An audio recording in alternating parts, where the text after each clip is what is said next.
Ecofin-Finance genéricos. Aquí es donde definimos, primero podemos definir la seguridad a nivel de usuario. Dentro de la seguridad podemos definir este usuario a qué empresas, a qué grupos y empresas tiene acceso, a qué objetos le damos seguridad y podemos establecer diferentes niveles de seguridad. Podríamos definir que para este usuario, para este objeto, cualquier objeto, este usuario, qué nivel de acceso le damos. Puede visualizar, puede leer, puede imprimir, puede añadir, puede copiar, puede actualizar o suprimir, simplemente dándole un sí o un no. También podemos establecer seguridad a nivel de campo, seguridad a nivel de botón o seguridad de usuario botón. También podemos definir diferentes menús para que el usuario tenga los menús personalizados y no vea todas las opciones. Además, la aplicación lleva un sistema de trazabilidad en el cual identifica al usuario cuándo ha entrado y cuándo ha salido y el tiempo que ha estado y lo que ha estado haciendo. Bien, luego dentro de la propia aplicación, como por defecto ya se suministran una serie de ficheros maestros como son países, estados, provincias, poblaciones, monedas, clases de crédito, idiomas, etc. Además de estos maestros, existen dos tipos de maestros a nivel de holding o maestros a nivel de empresa. Los maestros a nivel de holding pueden ser, por ejemplo, el plan de cuentas, que para ello lo primero que tenemos que hacer es parametrizar a nivel de holding cómo vamos a trabajar en el apartado de Ecofin-Finance, diciendo si trabajamos con divisas, si tenemos apuntes, si permite apuntes a cero o no, si cuadra, si dentro de un asiento puede haber una sola fecha, si vamos a trabajar con contabilidad auxiliar, con activos fijos, con control de inversiones, con cartera de cobros o cartera de pagos y el plan de cuentas a qué niveles lo definimos. Se puede definir un total de hasta 10 niveles y como máximo hasta 13 dígitos. Bien, luego podríamos parametrizar también auxiliares y podríamos parametrizar también tesorería.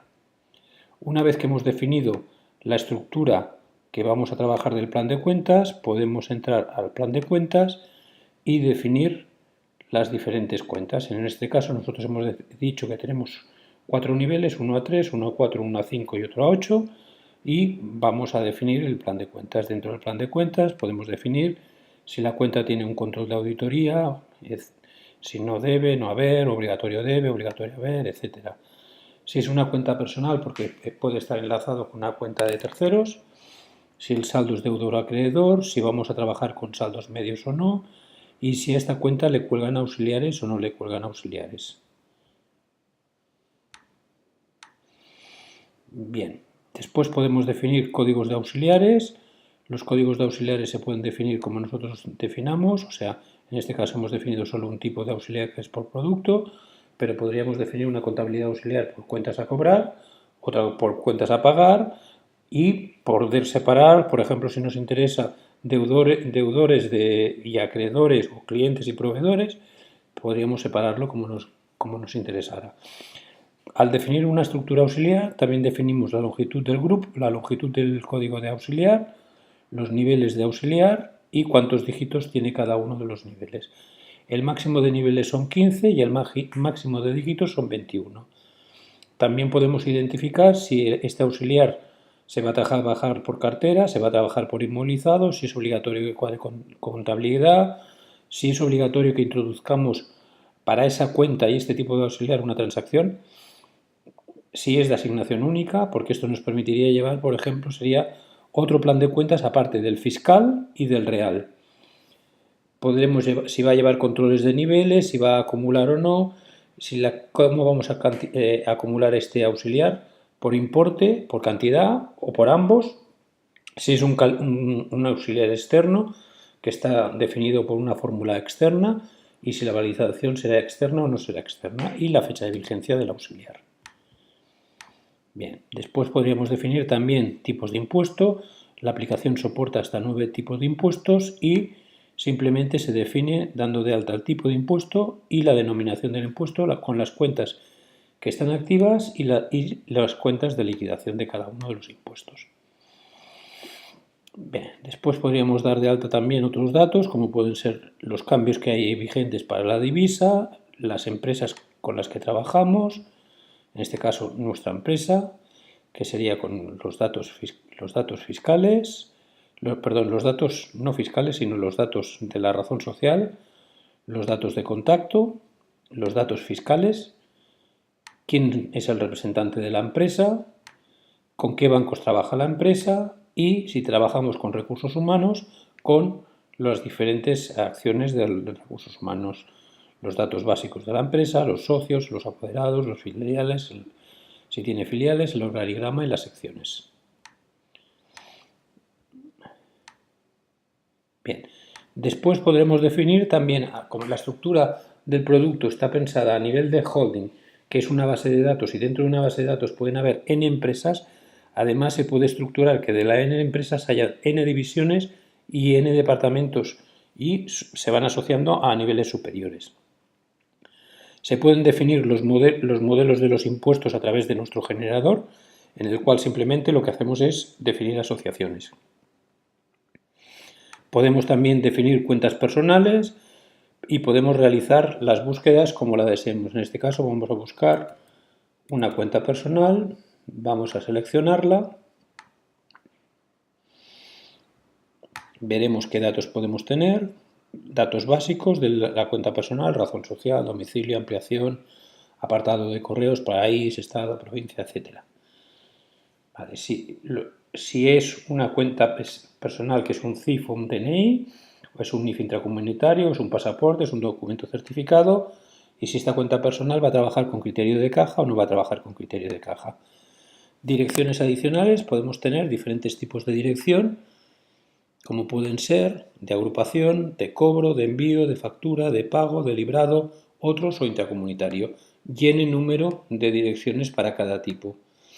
Si por ejemplo, esta cuenta tiene asociados inmuebles, ¿qué inmuebles tiene asociados? Si es una cuenta que tiene que hacer una declaración de IRPF, los datos del IRPF. Si tiene personas, los datos de las personas o personas de contacto, con el número de la persona, el nombre, el cargo, el idioma, el teléfono y el mail. Los datos contables, que podemos asociarlo. Una cuenta personal podría ser, en este caso, podría ser cliente, proveedor, podría ser todo lo que vemos aquí. Puede ser cliente, proveedor, cadena, cobrador, compañía de seguro, distribuidor, operador logístico, representante, transportista. Bien, ¿cuáles son? ¿Cómo nos vamos a pagar o le vamos a pagar? ¿Y qué impuestos están soportados para esta cuenta personal? Luego, las cuentas personales, a su vez, también pueden tener asociados descuentos de pronto pago, textos adicionales, y si tenemos que hacer declaraciones con domicilios fiscales que son diferentes al domicilio que hemos puesto, no por el hecho de que el domicilio sea diferente físicamente, sino que la Hacienda nos requiera que separemos, por ejemplo, si es una calle, si es una avenida, etcétera, etcétera. Además, podemos enlazar directamente con comprobar el NIF intracomunitario para ver si permitiría hacer facturas intracomunitarias o el NIF está asociado a una cuenta intracomunitaria. Bien, más cosas definibles, los periodos pueden ser fijos y variables. Los periodos variables definimos la fecha de inicio y la fecha de fin. Bien, luego todo lo demás, zonas, rutas, calendarios, etcétera, se utilizan, por ejemplo, en otras aplicaciones que no es en la gestión contable financiera, en Ecofin Finance. Bien, también tiene un gestor de procesos, porque, por ejemplo, si el sistema tiene cualquier error, por ejemplo, se ha ido la luz y se han perdido los acumuladores, pues el sistema tiene una regeneración de acumuladores y podemos llevar el seguimiento de hasta en qué punto lleva el avance del proceso. Y de cualquier proceso que lancemos, cualquier proceso que se enlace puede ser síncrono o asíncrono. Los procesos asíncronos se gestionan a través de esta gestión de procesos. Y aquí podemos ver los procesos que hay y la situación que está y el porcentaje de avance que lleva.